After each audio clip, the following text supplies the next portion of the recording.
ये धर्म को खत्म करने की मान्यता संविधान ने दी। वहां पर आप रोजगार के लिए जमीन मांगिए, फंड मांगिए, उनसे जो भी आप पे होता है वो मांगिए। उसके लिए फिर आपके शादी विवाह भी होंगे, बुद्धिस्ट बने तो शादी विवाह होंगे, और अकेला परिवार है तो भाई शादी तो दूसरे परिवार में करेगा, और दूसरा परिवार होगा तो आपके रिश्तेदार भी होंगे, भाई बंधु भी होंगे, और अन्य धर्मों के लोग मित्र भी होंगे। वो लोगों को बैठाने के लिए क्या जगह चाहिए? क्या आप इस धर्मशाला में, जो सामूहिक धर्मशाला है, इसको तो कोई भी ले सकता है, लेकिन क्या कभी आप सोचेंगे कि यार मैं दूसरे धर्म की धर्मशालाओं में क्यों जाऊं, दूसरे धर्म की भवन में क्यों जाऊं? माइंड में तो आएगा ना कि मेरा अपना खुद का भवन होना चाहिए जहां पर खुल करके मैं अपनी संस्कृति को जो जी सकूं। उसके लिए आपने बौद्ध सामुदायिक भवन की मांग करनी चाहिए, तो डिमांड रखनी चाहिए गवर्नमेंट के सामने कि मेरा एक बौद्ध सामुदायिक भवन। ये जो ऐसी जो संवैधानिक जो प्रक्रिया है, इनका आप लोगों के माइंड में सोच पैदा होगी।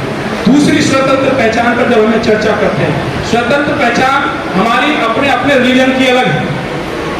आप देखिए कि हिंदू जो लोग होते हैं वो मूंछ और दाढ़ी रखते हैं, सिख जो लोग होते हैं पगड़ी दाढ़ी मूंछ रखते हैं, मुसलमान जो लोग होते हैं वो दाढ़ी रखते हैं, मूंछ नहीं रखते, टोपी पहनते हैं। ईसाई जो लोग होते हैं वो भी सिंपल साधारण रहते हैं। पारसी लोग होते हैं टोपी लगाते हैं। बौद्ध लोग कैसे होंगे? ये सोचना बहुत जरूरी है। बौद्ध लोग कैसे होंगे? अब बौद्ध लोग ऐसे तो नहीं होंगे लंबी लंबी मूंछें और दाढ़ी, ऐसे हो सकते क्या? वो नहीं हो सकते ना। हमारा बौद्धों का ये कल्चर रहा है। अगर बुद्धिस्ट संस्कृति को देखें, खासकर भिक्षु संघ को। जी दया सागर जी आज यमुनानगर पहुँचे हैं, तो यमुनानगर में किस प्रकार का क्या कार्यक्रम था, एक बार बताएं। यहाँ की समिति द्वारा बौद्धों के कानूनी मामले, बौद्धों के जो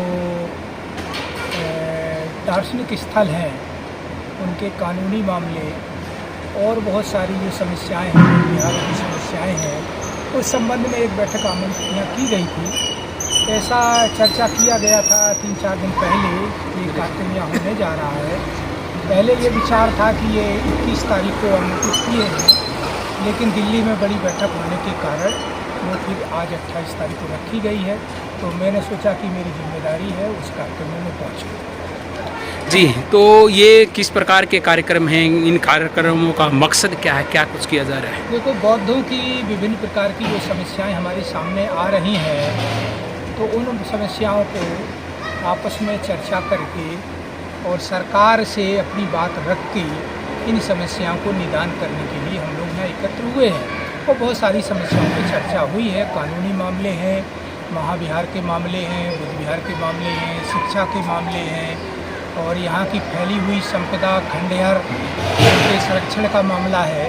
तो इस संबंध में चर्चा करके हम लोग जो all India action committee Buddhist personal law board है वो इसको समझेगा, और समझ करके हम अपने कानून में उसको समाहित करेंगे। Thank you. और किस क्या प्रकार का क्या कुछ कार्यक्रम था जिसके बारे में? जी बहुत बहुत धन्यवाद। और आज जो बौद्धों के कानून हैं, जो राइट्स है, अधिकार हैं, उसको लेकर के एक कार्यक्रम यहाँ पर रखा गया। जैसे बौद्धों का एक पर्सनल लॉ भी होना चाहिए, उसके साथ साथ बहुत सारे ऐसे बौद्धों के कानून हैं, तो उनके बहुत सारे अधिकार भी हैं, उनको लेकर के आज यह कार्यक्रम हुआ, जिसमें सम्मानित हमारे दया सागर बौद्ध साहब जो लखनऊ से आए हैं, उन्होंने विस्तार पूर्वक जानकारी दी। उनके साथ साथ सतवीर बौद्ध जी हैं पलवल से, वो आए हैं, उन्होंने विस्तार पूर्वक जानकारी दी है कि किस प्रकार हम लोग कानूनी रूप से बौद्ध बन करके जो हमारे अधिकार हैं, राइट्स हैं, वो हम ले सकते हैं। आज मौजूदा समय में हम लोग संस्कारित बौद्ध हैं, लेकिन कानूनी रूप से हम बौद्ध कहीं पर भी नज़र नहीं आते, इसलिए हमें कानूनी रूप से बौद्ध बनना चाहिए। उसके लिए जो पूरी प्रक्रिया है वो यहाँ आए हुए मौजूद लोगों को समझाई गई है। जी, जैसे एक राष्ट्रीय अल्पसंख्यक आयोग का दौरा हुआ है और यमुनानगर के अंदर भी वो पहुंची मैडम, और यहाँ के अधिकारियों से भी जो है ना बातचीत हुई, तो उसको किस लेवल पर रखना चाहेंगे? जी मैडम यहाँ पर आए हैं और जो यहाँ के मौजूद बुद्धिस्ट लोग थे उनके साथ संपर्क हुआ, बैठक हुई। उसके साथ साथ जितने भी यहाँ के बौद्धों के स्थल हैं, चाहे वो सम्राट अशोक का जो अशोक चक्र बना है टोपरा में, और चिनेटी में जो हज़ारों वर्ष पुरानी हमारी विरासत स्तूप के रूप में खड़ी है, आदि बद्री में जो विरासत खड़ी है उसका दौरा जो है वो आयोग द्वारा किया गया, जो दिल्ली से अल्पसंख्यक आयोग के डेलीगेशन आए हैं उन्होंने किया है। उसके साथ इसमें क्या क्या सुविधाएं होनी चाहिए, यहाँ पर इसका अच्छे से सौंदर्यीकरण होना चाहिए, उसके साथ साथ यहाँ पर अच्छा रखरखाव होना चाहिए। और यहाँ के जो बौद्ध लोग थे उन्होंने भी बताया कि मैम यहाँ पर जैसे टोपरा में महाकारुणिक बुद्ध आए हैं, वहाँ पर विपश्यना को लेकर के, मेडिटेशन को लेकर के उनको चर्चा की है।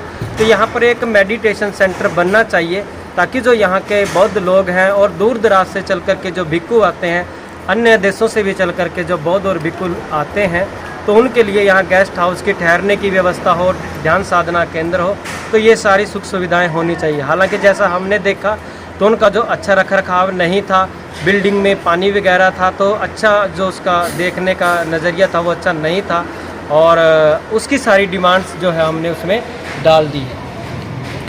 थैंक यू जी, धन्यवाद। बुद्धिस्ट टेम्पल मैनेजमेंट कमेटी, जहां पर बुद्ध को ज्ञान प्राप्त हुआ, वहाँ एक कमेटी बनी हुई है।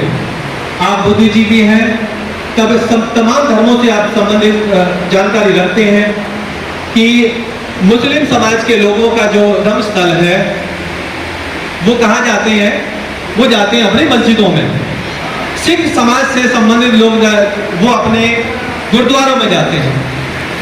क्रिश्चियन समाज के लोग अपनी आस्था से जुड़े हुए चर्च में, गिरजाघरों में अपनी आस्था को लेकर अपने प्रेयर करते हैं।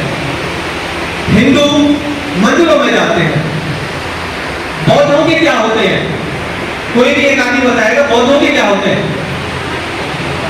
बौद्ध विहार, बौद्ध मंदिर भी होते हैं, बौद्ध मस्जिद कहा जा सकता है, बौद्ध गुरुद्वारा कहा जा सकता है, लेकिन एक साजिश के तहत।